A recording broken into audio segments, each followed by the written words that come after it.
On June 29th, 2015, at approximately 9 o'clock in the morning, do you recall what you were doing? Around 9 o'clock in the morning, I was getting ready for work, and I went to the post office, and that's where everything kind of started. Hey, Mark. This is Mark. I called yesterday just to check on you.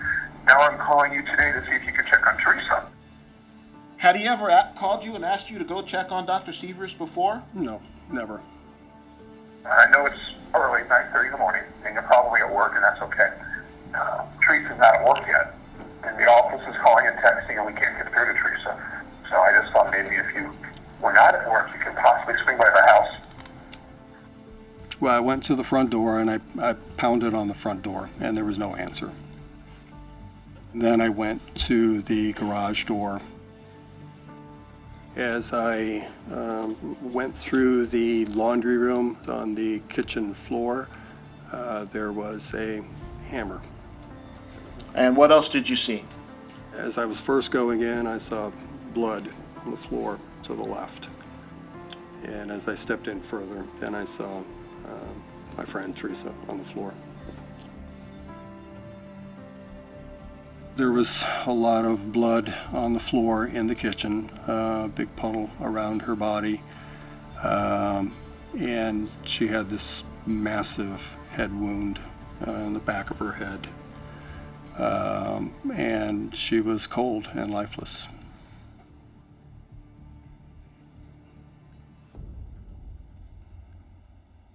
Mark Sievers solicited, conspired, and arranged the murder of Teresa Sievers. Mark Sievers arranged and agreed to pay for this murder out of the life insurance policies that would become due upon her death. And Curtis Wainwright and Jimmy Rogers would travel from Missouri to Florida and would murder Teresa Sievers. Let's start 2 months before this murder with a text message sent by Mark Sievers to a friend who lived 1,100 miles away. Mr. Wright, who killed Dr. Teresa Sievers? Jimmy Rogers and I physically did it. Why did you do it? I was asked to do it. By whom? Mr. Sievers. We met in high school, I believe. It was either 9th or 10th grade.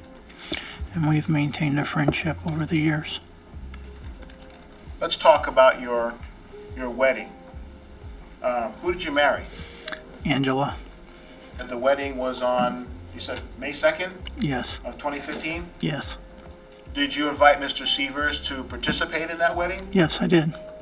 Best man.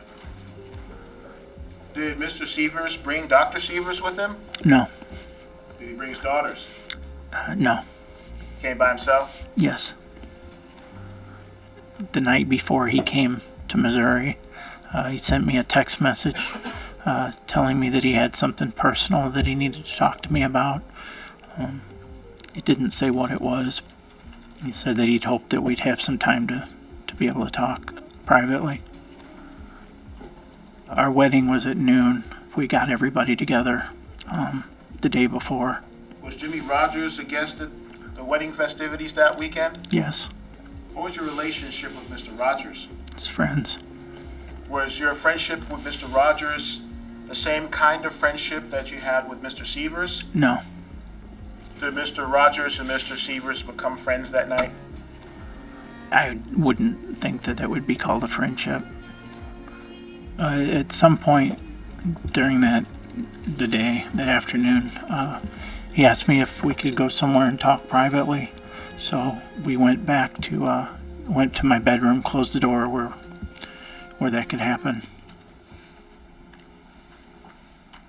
He told me that he and Teresa were having marital problems. He told me that she was having an affair,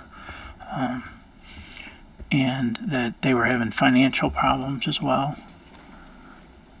Did you have any proof that she was having an affair or that they were having any financial problems or anything like that? No. You took his word for it? Yes. That Saturday now, you're out there at the park, you're getting things together as you were explaining for your wedding to your wife Angela. Yes. What did he say at this time? He brought the situation back up. This time he told me that Teresa was actually leaving him, that she was taking the children and taking them out of state. Did y'all have another discussion? Yes.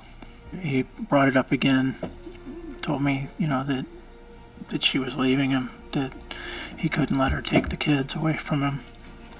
Did he ask you to do anything? And he said that he needed to have her killed as soon as possible. He said that there was a lot of insurance and that he had at least $100,000 to offer to have it done. How did Jimmy Rogers get involved? Jimmy has let me know in the past that his past criminal activity, that he's been involved in things like this. So the only person that I know that might have wanted to be involved in this would have been Jimmy.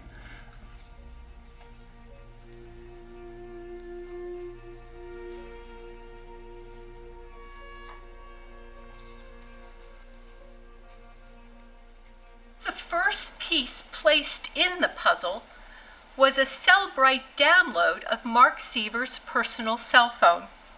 May 3rd, 2015, 2:13 p.m.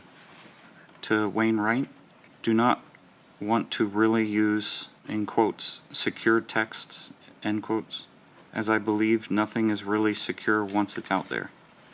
He suggested using like the anonymous prepaid calls. He told me that when he got home he was going to go get one and that he would wanted me to do the same. May 7th, 2015 at 2:45 p.m. to Wayne Wright.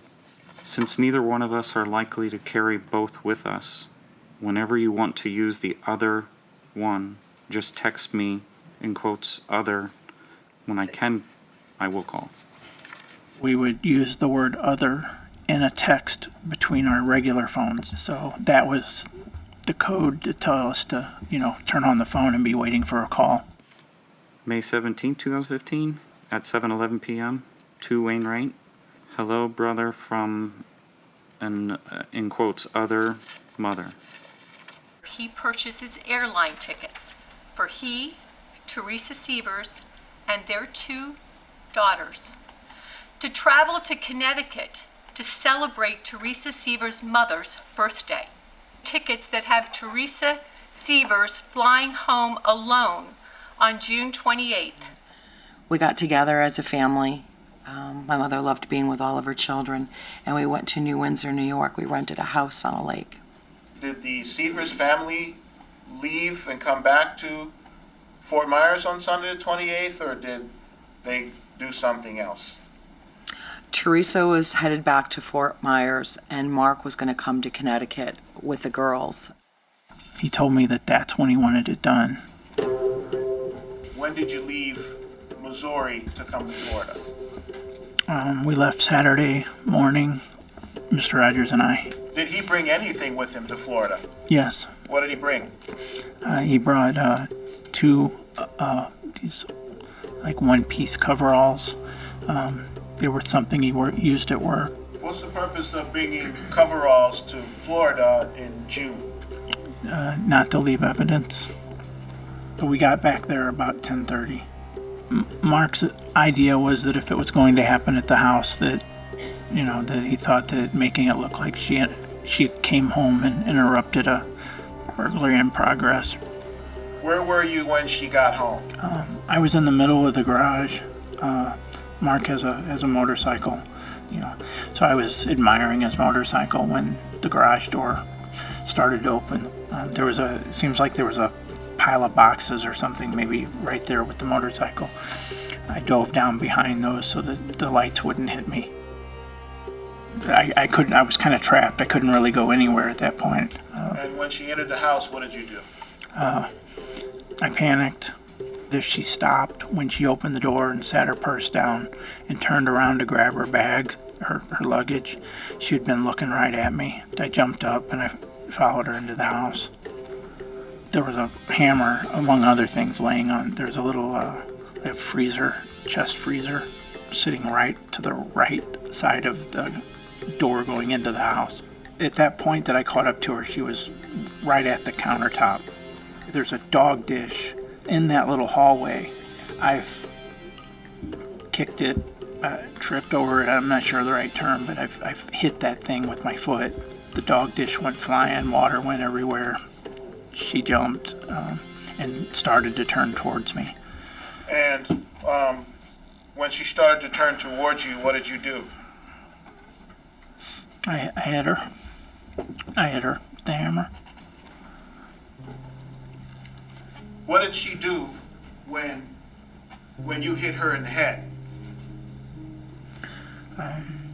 She didn't seem to respond much. I thought that it would knock her out. I didn't hit her hard enough. She continued to turn towards me. She put her hands up and was trying to defend herself. She was surprised. I actually think that she thought I was Mark. She said, "Why?" How many times did you hit her? I hit her once solid. Once she turned around and had her hands up.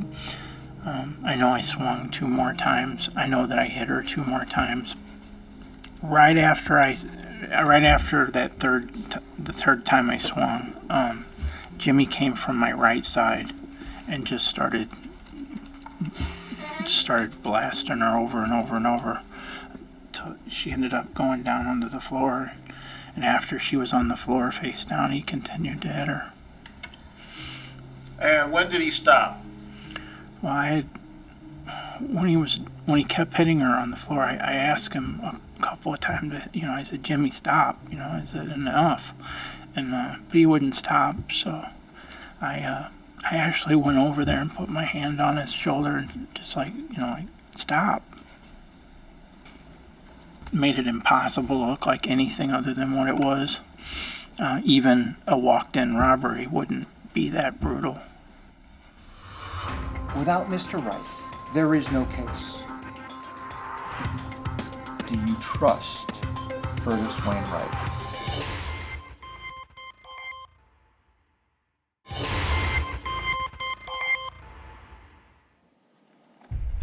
In a case like this, where a young woman is killed in her home, it's natural for some folks to say, "Where is her lover?"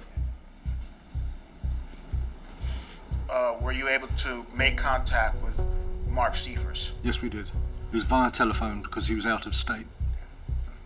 Said that his wife had been injured and that he needed to come home. When you learned that she was deceased, what did you do?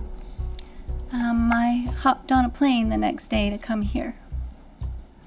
Did you actually have contact with Mr. Sievers at any point? He did come to the room later that night to see me.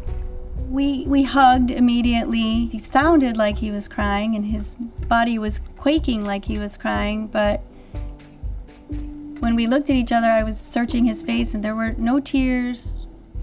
I thought our first words would be about the void that Teresa was going to leave, but instead we had a conversation about who was going to take care of the children in the event that he could not. And then we talked about the life insurance policy.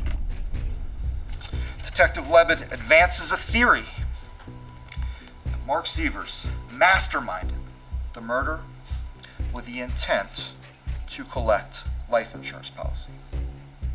What evidence or what data did you have at that time that supported that this was something that was done for life insurance? I don't recall having any kind of data in hand. I knew that there was life insurance, but at this time I went over different themes, and that was one of them, meaning different reasons why things happen, which is why I refer to as a theme. Okay. We anticipate that you'll hear from Monica Lyons, Sievers' estate planning attorney. She'll tell you that Mark had reciprocal life insurance out on himself. They each had $2.5 million term policies. So Mark had $2.5 million and Teresa had $2.5 million. That Teresa was underinsured considering her profession. I did not believe that either of them had sufficient life insurance. So I expect the state will present evidence that Mark and Teresa were on the cusp of bankruptcy, except for the $50,000 cash that was lying around the house, and the vacations, and the donations to charity, and their comfortable lifestyle.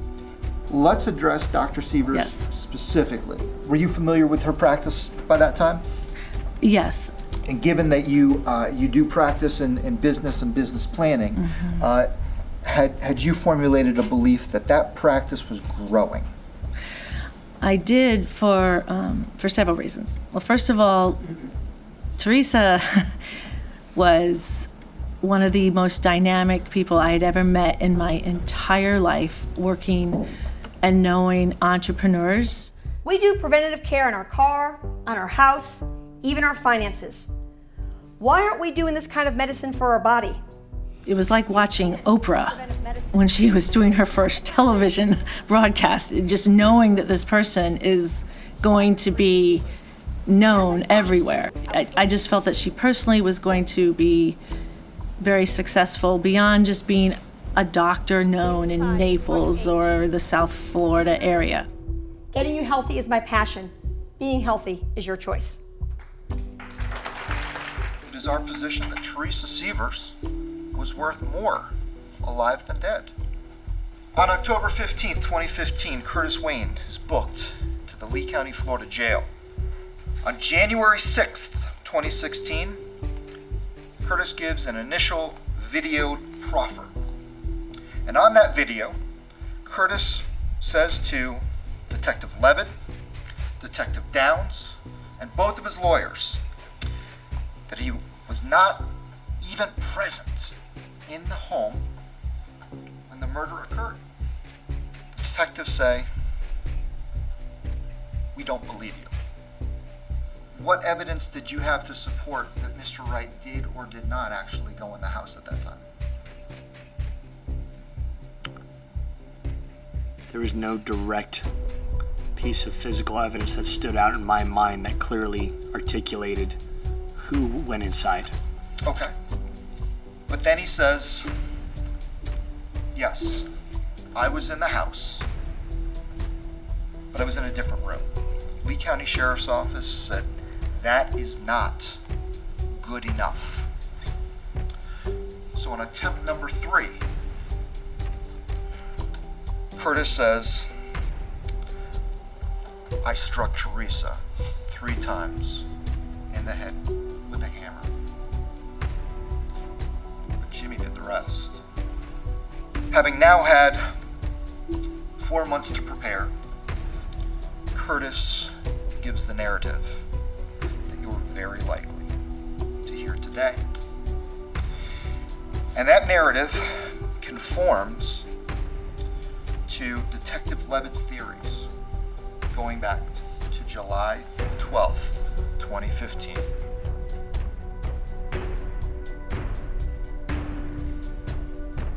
Mr. Sievers is a principal because of that promise to pay. Mr. Sievers is a principal because he provided means for the murder. Without Mr. Wright, there is no case. You each have to believe Mr. Wright's story about this conspiracy. You must each believe it, hook, line, and sinker, because he is the only witness who gave any evidence of a conspiracy. How did Mr. Wright know that Dr. Sievers would be home alone? He knew because Mr. Sievers told him.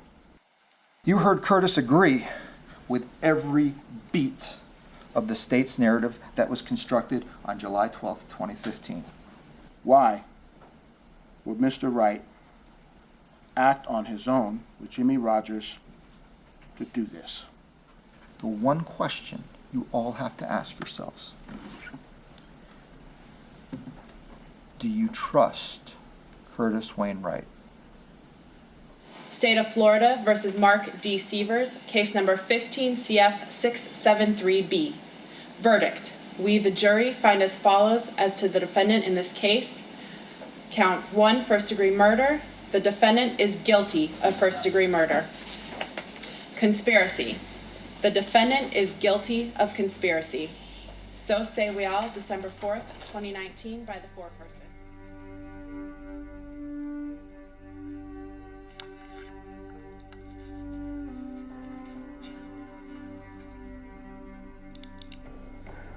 Her daughters will miss their mother on every birthday and every holiday, on their wedding day, and when they have children of their own.